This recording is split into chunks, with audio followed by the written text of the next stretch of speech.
I know this is Peyton Manning or whatever, but he did play 3.5 quarters anyway. Oh, stop now. You know what? That's outrageous. That is outrageous. You begged them to take their players out last week. You said you wanted it for Christmas. You begged them to take their players out. And now you're going to tell me, well, Peyton Manning played for 3.5 quarters. We would have. What? Now to say you would have beat him. Boy, that is the essence of ingratitude right there. That is just a joke. Helped win that game, and we won by 14 points. Oh, come on. It was a big, and maybe we're resting people. I mean, those stats, oh, my God. Oh, my God. That's what makes us a dangerous football team now. Oh, God, I can't take anymore. Please, I'm going to throw up. Dangerous football team. 2 weeks ago, you couldn't beat Atlanta in your own building, and they limped into the game. You're 7-7. You're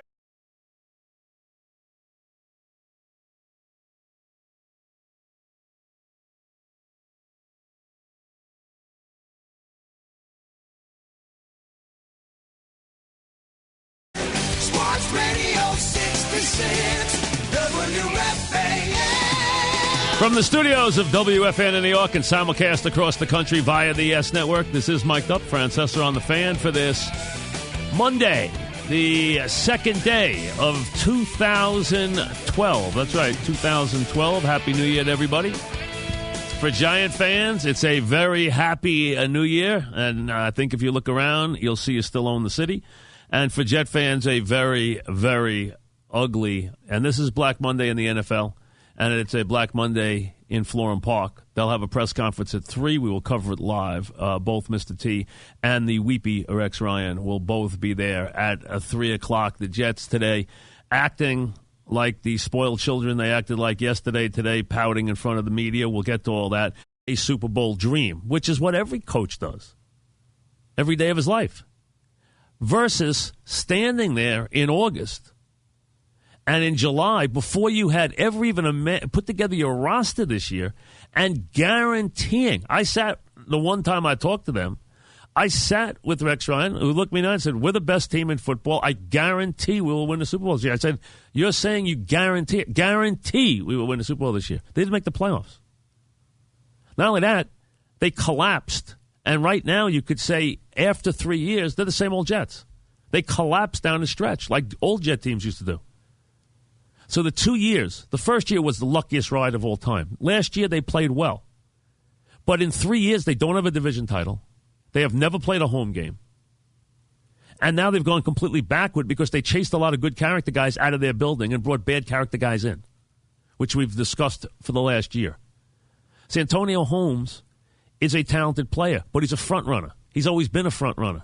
He's going to be the first guy off the ship. He was the first guy off the ship during the season. He was the first guy off the ship yesterday. Do they have problems? We told you on Friday that the offensive coordinator was going to leave. I don't know when he's leaving. I don't know what's going to happen as far as how they handle this, but he will not be there next year, nor will some other offensive coaches. There's been a tremendous divide in there all year. There's been a divide in their locker room. There's been a divide with their coaching staff. There's problems there. They can fix them. I don't think Sanchez is going anywhere. Coaches are going somewhere. But what has to change now is Rex has got to grow into a full version of being a head coach. You cannot stand up there yesterday and when asked why Holmes was out of the game at a pivotal time, say, I don't know anything about it. You're the head coach. How the hell do you not know anything about it? How is it humanly possible that you don't know anything about it? To say that you don't know anything about it is embarrassing. You're the head coach. How can you tell me you don't know why Holmes is sitting down? Are you running the place or you're not running the place? The idea that you don't know anything about it is either just an out-and-out lie or is the dumbest thing I've ever seen in my life. Well, maybe that's a fact. I'll say this. When you look at the specifics of what went on yesterday, here we have a turnover. We're trying to, we're making calls on defense, making timeouts, and all that. So it was a 3-play possession and then a field goal.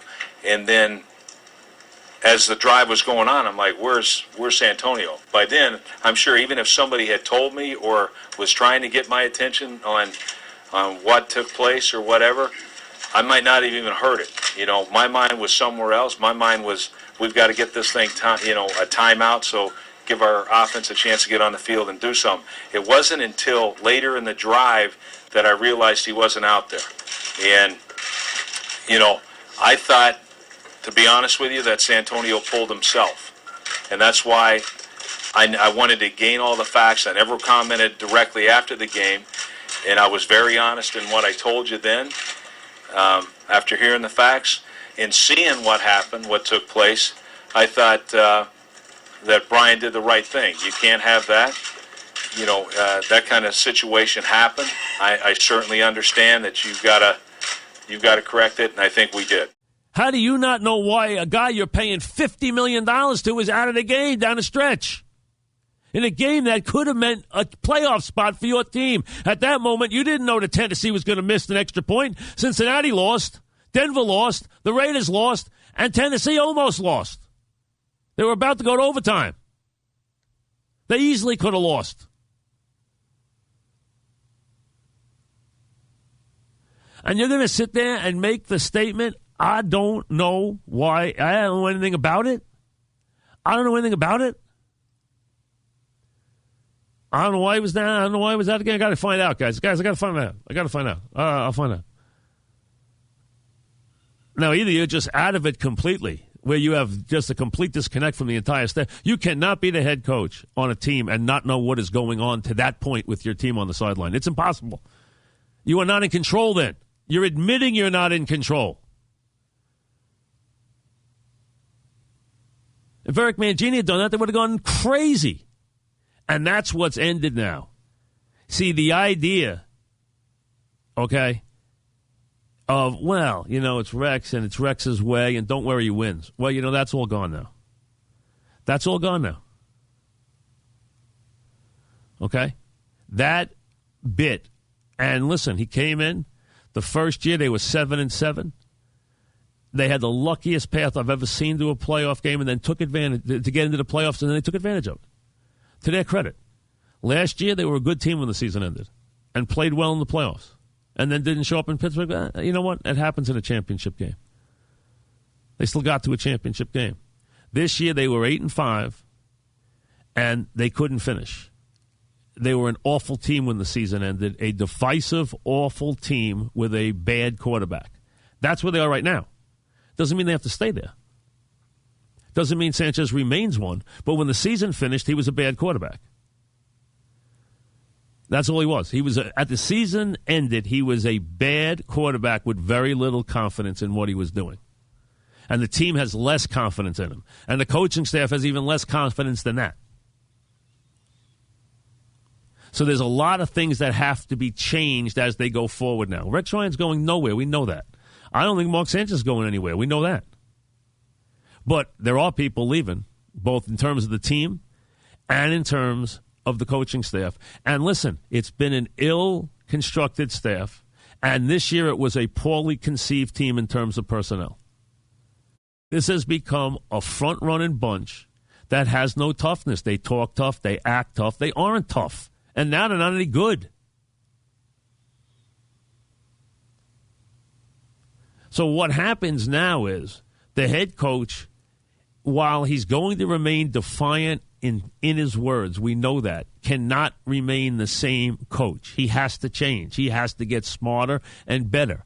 He has to watch his words now, because otherwise he's going to come off looking like a clown, like a fool, because no one's going to take this stuff seriously. Yeah, give us another guarantee. We want another one. Pile one on here, okay?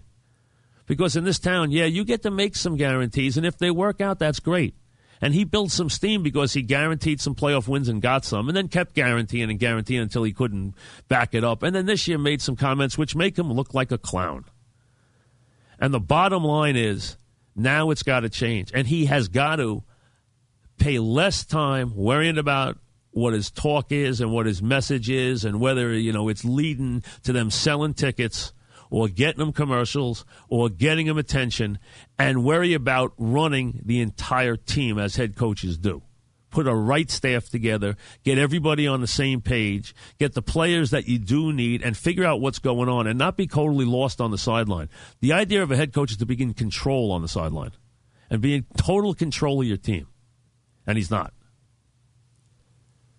So it's a big step backwards for the Jets. Does it mean they have to do anything earth-shattering? No. I mean, teams change coordinators. Teams change coaches. Teams change their personality. That's fine. Rex Ryan, for 3 years here, has got a plus body of work, but he took a big step backwards. And his grace period is over. He had a point after 2 years where he could say and do anything he wanted. That's done. He's given all that back. Because when you're 8-5 and you make huge statements and you don't back them up, then it's time to be quiet. And try to figure out what the heck's going on. Your young quarterback has gone completely backwards. And yes, they're dysfunctional as a coaching staff now, and they have to make major changes. The offensive coaches have to go. The play caller has to go. Does it mean that it's Schottenheimer's fault? You're trying to make him a scapegoat? No. It doesn't mean it's all his fault. It just means it's a bad mix. If I were Rex Ryan and I were Mike Tannenbaum, if San Diego is going to fire North Turner, I think he is. I think they are. That would be my first call. Because Rex is a guy who wants to leave his offense to a talented guy and get a talented guy who just wants to call the plays and has a great acumen for doing it and is a good guy and who won't be a problem and who has had great success in that area and can run as part of the team. He just isn't a head coach, and that's North Turner. He would be the perfect fit for Rex Ryan. He would be the perfect complement because he understands how to play offense in this league. He's not a head coach. He is probably as gifted a play caller and offense maker as there is in this league. They run probably as good and as solid and probably as an efficient offense as you can run in this league right now. He's just not a head coach. He can't put all the ingredients together. Not everybody can. We're still learning to find out if Rex Ryan can. We think he can. We've seen glimpses of it. But he's got to get better as a guy who's in charge of everything. And while everybody's talking about Schottenheimer and everyone's talking about the quarterback, which is usually the case, let's not forget this defense was very ordinary. Very ordinary. And that 21-play drive with their best player on the sideline, all right, speaks volumes about this season. So many things spoke volumes about how Rex screwed up the clock before the half. They shouldn't even have been trying for points before the half when they gave up that last field goal. They should have put the game away and got out of there. They had already screwed up the second quarter. I mean, there were so many little things that were just such a big part of it. Westhoff, who's one of the great special teams coaches of all time, had a terrible year with his special teams. The Jets had a huge edge in special teams, not this year. He didn't do a good job either. So it's not just the offense and the quarterback and the play caller. It's the entire team. The defense was ordinary at best. Was it better than the offense? Yeah, but it was ordinary.